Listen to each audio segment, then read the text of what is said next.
Assalamualaikum warahmatullahi wabarakatuh. Apa kabar sahabat seiman dan seislam Aksofi dimanapun kalian berada? Semoga kita semua selalu berada dalam perlindungan dan keberkahan dari Allah Subhanahu wa Ta'ala. Amin ya Rabbal 'Alamin. Di video kali ini kita akan membahas tentang najis. Maksud dari najasah atau sesuatu yang najis adalah al-qazarah atau sesuatu yang kotor. Seorang muslim harus berusaha menjauhkan diri dari najis dan mencuci apa yang terkena olehnya. Karena najis merupakan salah satu hal yang bisa membatalkan rangkaian ibadah bagi umatnya. Menjaga tubuh atau mensucikan badan dari hadas dan najis termasuk ke dalam salah satu syarat sah sholat wajib 5 waktu yang telah diajarkan dalam Islam. Maka dari itu, bagi umat muslim yang sedang dalam keadaan berhadas dan bernajis, untuk ibadahnya menjadi tidak sah. Allah Subhanahu wa Ta'ala berfirman, "Dan bersihkanlah pakaian-pakaianmu." Quran Surat Al-Mudaththir ayat 4. Dalam Surat Al-Baqarah ayat 222 disebutkan, "Sungguh, Allah menyukai orang yang bertaubat dan menyukai orang yang mensucikan diri." Dalam redaksi lain, Rasulullah Shallallahu Alaihi Wasallam bersabda, "Kesucian adalah sebagian dari iman." Adapun jenis-jenis najis tersebut diantaranya, yang pertama, bangkai. Bangkai adalah binatang yang mati tanpa disembelih, dan tubuh binatang yang dipotong hidup-hidup pun termasuk dalam kategori bangkai atau termasuk najis. Ada 3 macam pengecualian dari bangkai tersebut, yaitu yang pertama, bangkai ikan dan belalang. Kedua bangkai ini suci. Ibnu Umar radhiyallahu anhu meriwayatkan bahwa Rasulullah Shallallahu Alaihi Wasallam pernah bersabda, "Ada 2 bangkai dan 2 darah yang halal bagi kita. Kedua bangkai itu adalah ikan dan belalang, sedangkan 2 darah itu adalah hati dan jantung." Bangkai yang kedua yaitu bangkai binatang yang darahnya tidak mengalir. Contohnya semut dan taun atau lebah. Bangkai binatang-binatang ini suci. Jika ia jatuh pada makanan atau minuman, bangkai itu tidak membuatnya menjadi najis. Yang ketiga adalah tulang, tanduk, kuku, bulu, dan kulit bangkai binatang. Status hukum benda-benda tersebut adalah suci. Hal ini karena hukum asal dari benda-benda tersebut adalah suci. Tidak ada dalil yang menyebutkan bahwa benda-benda tersebut adalah najis. Jenis najis yang kedua adalah darah. Darah yang dimaksud di sini adalah mencakup darah yang mengalir, seperti darah yang mengalir ketika binatang disembelih dan darah haid atau menstruasi.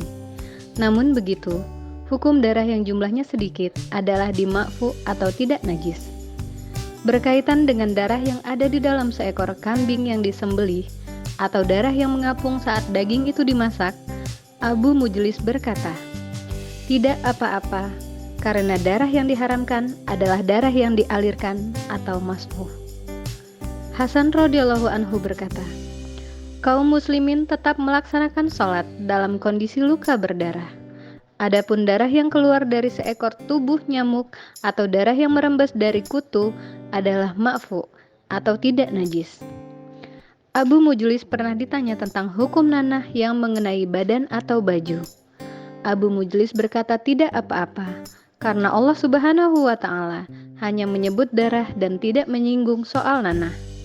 Ibnu Taimiyah berkata, adalah wajib hukumnya mencuci baju yang terkena nanah atau nanah yang sangat kental.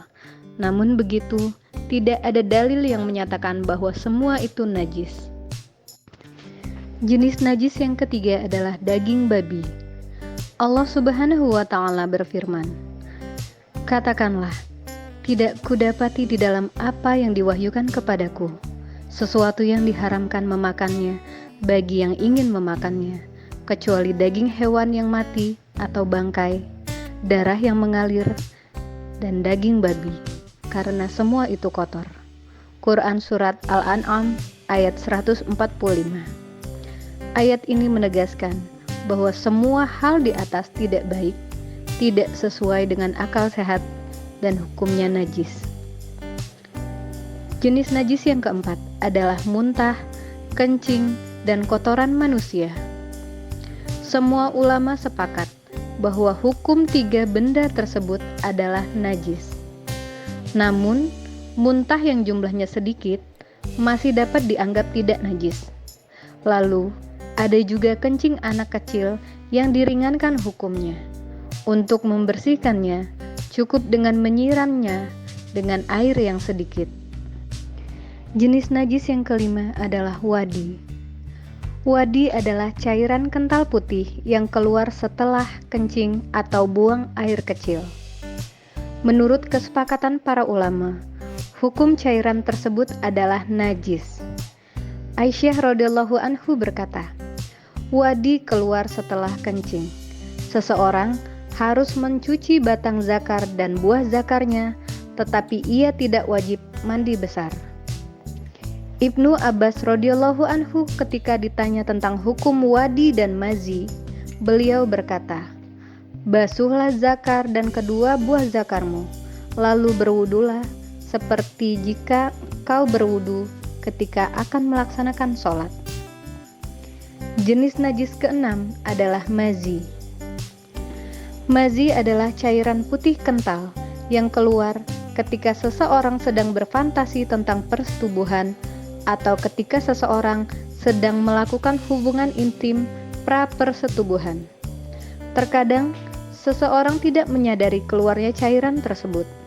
Cairan tersebut bisa keluar dari laki-laki atau perempuan, namun cairan ini lebih banyak dikeluarkan oleh perempuan. Menurut kesepakatan ulama, hukum mazi adalah najis. Jika cairan tersebut mengenai tubuh seseorang, maka tubuh tersebut wajib dicuci dan dibasuh. Apabila cairan tersebut mengenai pakaian, maka cukup disiram dengan air. Jenis najis yang ketujuh adalah mani. Sebagian ulama mengatakan bahwa mani adalah najis. Tetapi pendapat yang lebih kuat adalah pendapat yang mengatakan bahwa mani adalah suci. Namun begitu, kita dianjurkan untuk membasuh mani yang masih basah atau membersihkan mani yang sudah kering. Ibnu Abbas radhiyallahu anhu menceritakan bahwa Rasulullah shallallahu alaihi wasallam pernah ditanya mengenai mani yang mengenai pakaian. Beliau menjawab, mani itu sama dengan ingus dan ludah. Kamu cukup membersihkannya dengan kain atau dengan mengeriknya. Jenis najis yang kedelapan adalah kencing dan kotoran binatang yang tidak halal dimakan. Hukum kencing dan kotoran binatang yang tidak halal dimakan adalah najis. Hal ini berlandaskan pada hadis Ibnu Mas'ud radhiyallahu anhu. Ia menceritakan, suatu ketika Rasulullah shallallahu alaihi wasallam hendak membuang air besar. Beliau memintaku untuk mencari 3 batu. Aku mendapatkan 2 batu. Ketika aku mencari 1 batu lagi, aku tidak mendapatkan batu itu. Aku pun mengambil kotoran yang sudah mengering. Rasulullah mengambil batu itu dan membuang kotoran kering tersebut. Rasulullah berkata, benda ini najis. Jenis najis yang ke-9 adalah al-jalalah. Al-jalalah adalah unta, sapi, kambing, ayam, atau hewan lain yang memakan kotoran hingga aromanya berubah. Jika hewan itu sudah dijauhkan dari kotoran selama beberapa waktu, maka hewan tersebut akan kembali menjadi suci. Dagingnya akan menjadi baik kembali dan sebutan sebagai al-jalalah tidak akan ada lagi. Maka hewan itu menjadi halal kembali karena alasan pengharamannya sudah tidak ada. Ibnu Abbas radhiyallahu anhu berkata, Rasulullah shallallahu alaihi wasallam melarang untuk minum susu al-jalalah. Di dalam riwayat yang lain juga disebutkan bahwa beliau melarang untuk menaiki Al-Jalalah. Amru bin Syu'aib radhiyallahu anhu menceritakan, Rasulullah Shallallahu alaihi wasallam melarang memakan dan menaiki keledai peliharaan dan Al-Jalalah. Jenis najis yang ke-10 adalah khamar. Menurut sebagian besar ulama, khamar adalah najis. Namun begitu, sebagian golongan berpendapat bahwa khamar adalah suci.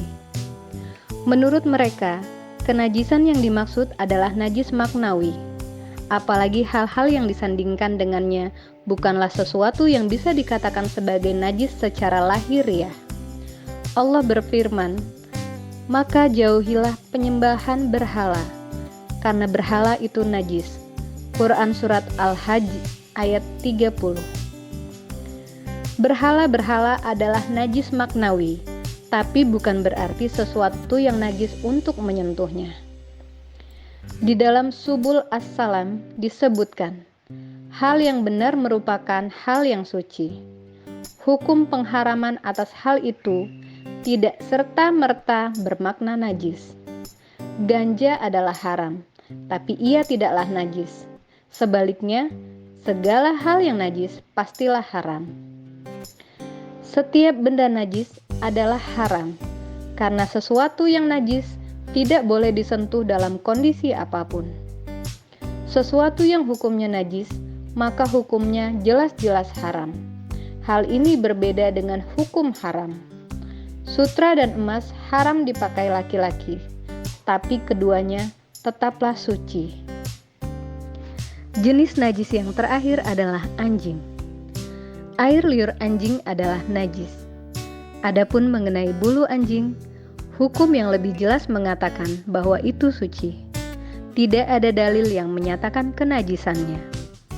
Abu Hurairah radhiyallahu anhu menceritakan bahwa Rasulullah Shallallahu alaihi wasallam bersabda, "Tempat minum kalian akan suci jika ada anjing yang minum darinya, yaitu apabila kalian mencucinya sebanyak 7 kali, dan yang pertama dicampur dengan tanah."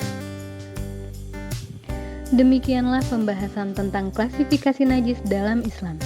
Semoga apa yang disampaikan bisa bermanfaat untuk kita semua.